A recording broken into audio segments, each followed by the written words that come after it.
All right, so this is for cosmology. We're looking at the moon phase retake. And what I like to do is just whip through the answers pretty quick, hit pause if I'm going too fast. So we'll start with number one. If you see a moon high in the sky near midnight, so if it's midnight, this guy's going to be over here because that's midnight. And you see a moon high in the sky, it must be here. So that's going to be a full moon. Remember that this person looks east.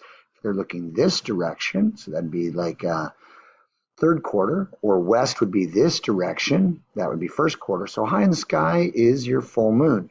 Remember that we're going this way, looking down at the North Pole, and we move counterclockwise. So that's number one, full moon you see high in the sky at midnight. Number two, you see a moon low in the west right after sunset.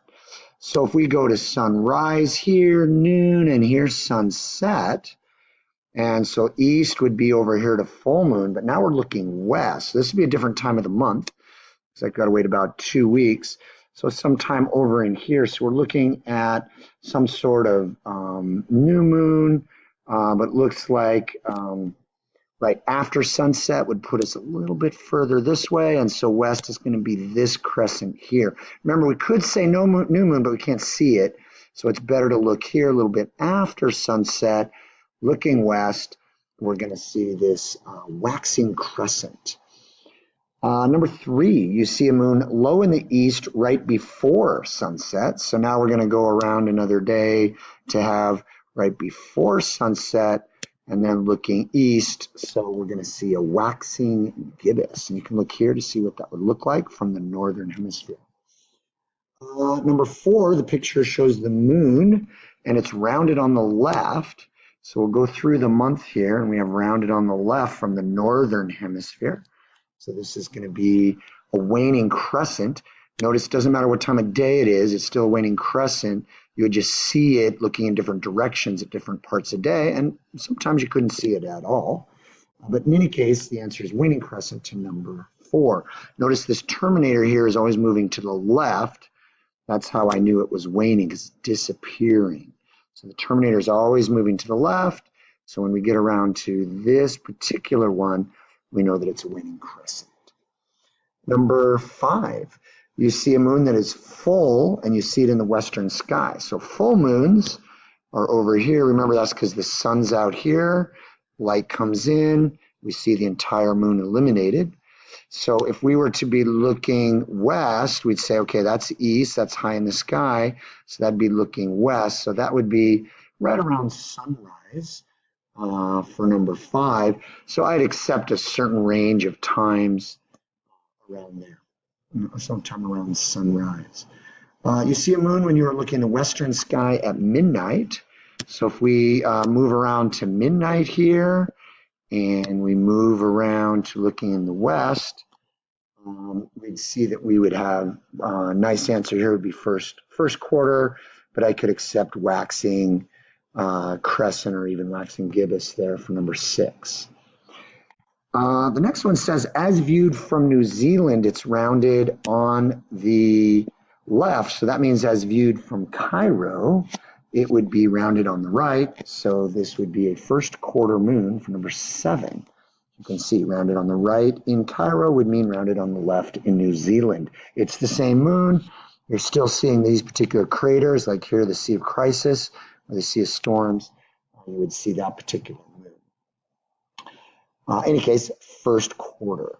Number eight, you see the moon high in the sky at sunset. So we're going to move around here to sunset. There's sunset. High in the sky, there it is. It's still first quarter. The next question asks, where would it be in 7 days? This is for number eight. 7 days is about a week, so that would take us to about here. So that's going to be full moon, roughly. Number nine, you see rounded on the right crescent from Cairo. So we got to move around all the way to here so that we have a waxing crescent for number nine. Number 10, you see this waxing crescent in the west. So for that to be in the west, we'd have to be here. So I would say 9 p.m. probably, something like that. This whole range is waxing crescent, so range of answers. But right after sunset is a good answer. for number 10.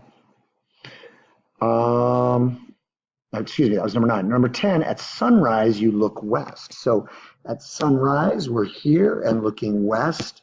We're going to see a full moon, but I'd accept either of the gibbous moons as well, but full moon would be a good answer to number 10.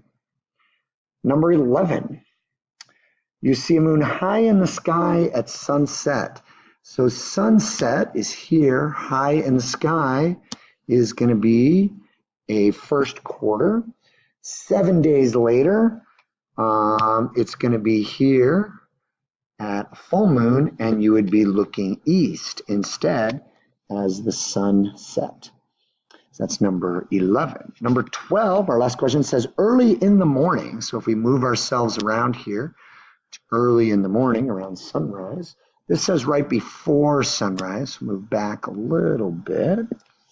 You see well, you can't see over here to waxing, so it must be waning crescent. It's found it on the left there in Cairo. In any case, waning crescent, moon rising. 1 week later is going to be down here, so you'd have the waxing crescent. And at this point, you're around to sunset. So if you get around here to sunset, you could see east is this direction, so you'd be looking west to see that waxing crescent 7 days later. Hope that helped for the moon quiz retake. Feel free to redo it, hit pause, and ask me any questions if you still have some questions. Good luck.